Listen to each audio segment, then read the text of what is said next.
Word up, everybody. Welcome to Word of the Day with Comedians. I'm your host, Dennis Maller, and joining me today for our Word of the Day is comedian and avid runner and, I don't want to call you a trash person because then that has the wrong connotation. Environmentalist, Ashley Guttermuth.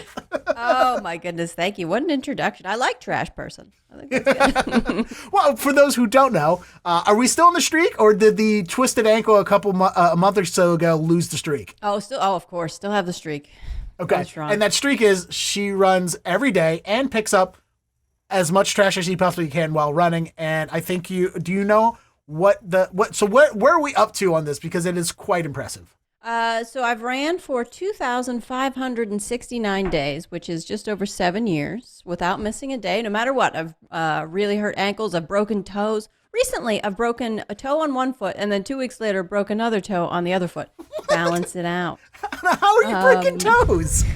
I keep walking into furniture, Dennis. I don't know. It's not even like I'm not even doing anything strenuous. I just walk into my couch. It's not good. We have to baby-proof all of the padding on everything for you. Everything foot level has to be padded for you.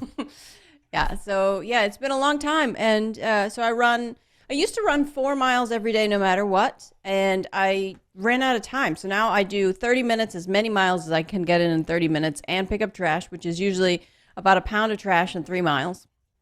Oh, wow. But didn't you calculate how many pounds you're up to? Well, around a pound a year. I've done the trash collect, or a pound a day. Sorry, a pound a year. Doing great. Really environmentalist over here. So about a pound a day, sometimes more, sometimes a little less. But so you're about around 2,000 pounds of trash. Yeah, it's been pretty good. Sometimes I pick up some really heavy stuff, and if I pick it up on like mile 1, it sucks. I'm just running around with. One time I thought it was trash, but it was a construction electrical box. I thought you were going to say construction worker. It was a construction worker. I took him home. He lives here now. That thing was so heavy. It was like, I looked up later, it was like 30 pounds. Like, why am I running with this? As you ever ran past something and go, that's trash that I'm going to get on my way back home? I say, look, here's tomorrow's trash today, which is basically if I'm not running, I'll see trash and I'll be like, I'll get that tomorrow. That's when I'm coming back for it. Because sometimes my bag is totally full. No matter, I've done it all over the country. And so there's trash everywhere. People will send me messages and they're like, where do you run? You must be just filthy.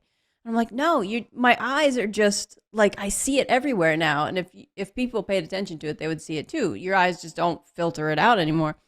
And it's like my goal. I know I'm never going to be the fastest runner in the world, So I was like, maybe I can do something else and pick up stuff. But the main part of it all came because I was in a car accident that made it so I couldn't run fast anymore. So I started picking up the trash. Have you done a marathon yet? I've done a half marathon. I've ran the Army, the Air Force, Navy half marathon, which is in Washington, D.C., which is super cool because they closed down Washington, D.C. You can run past all the monuments. And I did a marathon that I called the garbage marathon that was just in my neighborhood.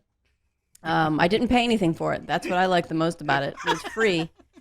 And I did over a marathon because I was like, I feel all right. And then just collapsed. You're just like, oh.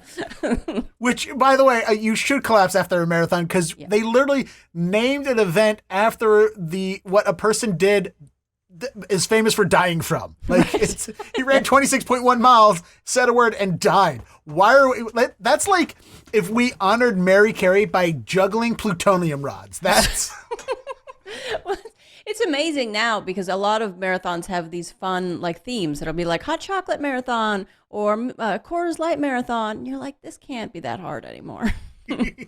Well, I will fully support. I know Disney does one, and I will fully support the Disney one because running around in costumes is makes it all better for everyone to watch. So yeah. All right, now it's what we're going to do is because athletes aren't great at words. So if there's any athletes watching, we will give you a new word for you to use with everybody, and your word of the day is going to be bona fides. Bona fides, which means a person's bona fides is the evidence of their qualification or achievements. And in this case, it's a noun. Whereas I've always used the word as an adjective. Apparently, like, he's bona fide, which I think I got from Oh Brother, Where Art Thou? Yeah, I've never heard it with an S at the end. Yeah, it's, all right. So, bona fides. A person's bona fides is the evidence of their qualification or achievement. So, your bona fides would be the fact that you've, no, your bona fides of your clumsiness, Ashley, is the amount of broken toes you have. My broken toes. My, I don't have any awards. I don't have any bona fides awards from my running. My rumming, I do. Yeah. Well, that explains why you keep breaking your toes. You're walking around the house drunk on rum. Yeah. Now that you say it, it makes more sense. Bona fides. All right. And of course, with our words, we always have a fun fact. We have a did you know about the word. And today's did you know is bona fides looks like a plural word in English, but in Latin, it's a singular noun that literally means good faith. When bona fides entered the English, it has first stayed very close to its Latin use, and it also kept its singular form. For example, a claimant whose bona fides is unquestionable. But in the 20th century, use of bona fides began to widen, and it began to appear with a plural verb in certain contexts, such as the informant's bona fides were ascertained. Bona fides. I feel like bona fides is the name of somebody that we could trust. Doesn't it sound? Go ask bona fide. You know what? You want an answer to that? You know who you should talk to? Bona fides. He knows everything. Talk to bona fides. Yeah, he can give you the trophy. So bona fides to me then is evidence of an achievement. So that's like any trophy, which means that millennials, we are chock full of bona fides, right? We have all of our participation trophies. Yes. So, or maybe I feel like we're already right onto the subject of the sentence because all our sentences have to be about somebody. And in this case, we can make it about millennials or we can make it about a certain millennial. What is a millennial name? Definitely Madison or Maddie. Those are definitely a millennial name. Madison, Maddie, Aiden. Aiden. Okay, that's a good one. You know what's funny? The millennial names now are going to be what, like, the Gen Xer names. Like when we say Karen, in 30 years, it's going to be, yeah, Madison. Go back. Stop recording me, Madison. We will, just like vocabulary, the names of people who are annoying that we use or as an insult will also grow because it's always ever changing. Yeah. And I apologize to all Madisons. Don't call any authorities on me. Madison's going to want to talk to your manager. Madison's. Yeah. Do you have any trophies from when you were a kid? I do somewhere maybe. Well, here's the thing. Here in my house in Boston, I grew up in Baltimore. I live in Boston. I have some trophies upstairs in my closet. And I don't think I actually own, as a Gen Xer or late end Gen Xer, I don't think I have any participation trophies, but I definitely heard about participation trophies my entire life. And I like, honestly, I'm so sick of hearing of people complain about participation trophies because it's been like, I'm pretty sure the first participation trophy joke was on Johnny Carson. All right. It's been 40 years. All right. I've never seen one either. I've definitely watched people complain about people with participation trophies get a standing applause from an audience of people who are old enough to receive participation trophies. It's a good point. I've never seen one. Maybe we should start giving them out. Which, by the way, the guy who was complaining about them was later talked about how he's a reformed drug addict. So I'm like, I don't know. I'm not going to say correlation means causality, but maybe if we give away a participation trophy, Madison will be less likely to be on drugs. Madison. That's right. Yeah, that's a good point. All right, so we're already on our way to our sentence. We are going to use either an Aiden or a Madison. Let's try and think of a way. I feel like we should stick on this participation trophy thing. So Madison or Aiden will be the person of our subject. We'll figure it out. All right. What is something you would get a participation trophy for that is not a sport or not a thing you would normally get an award for? Well, you could start with just eating all your dinner.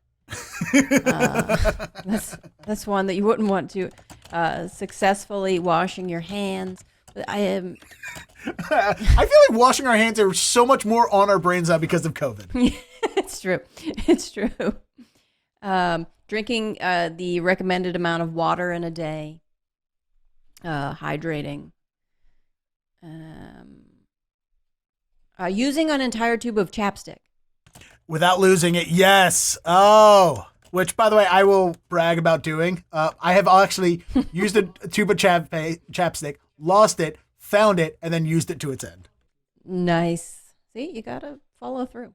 All right, everybody, we have officially picked our word of the day. We have defined it, and we have used it in context for a sentence. And to give you all that is my guest, Ashley Guttermuth. Ashley, go ahead. Bona fides. A person's bona fides is the evidence of their qualifications or achievements. Here's our sentence. Madison received the Lifetime Achievement Award from the Earl of Chapstick, and her bona fides for this attainment was the pile of never lost empty tubes. Perfect, excellent. And I love the very serious news announcer voice. You gotta break brings that up. everything together. All right, everybody, we have officially expanded our vocabulary by one more word today. I want to thank all of you for watching, and of course, I want to thank my guest Ashley for helping me come up with all of this for you. Ashley, tell everyone where they can find you. I am at Ash Guttermuth everywhere. ASHGUTERMUTH. Thank you. Excellent. And of course, all the links to everything will be down in the description. Of course, by the way, if you use our word of the day in any context or out of context, please feel free to tell me all about it in the comments below. Thanks a lot, everybody, for watching. And remember to word up.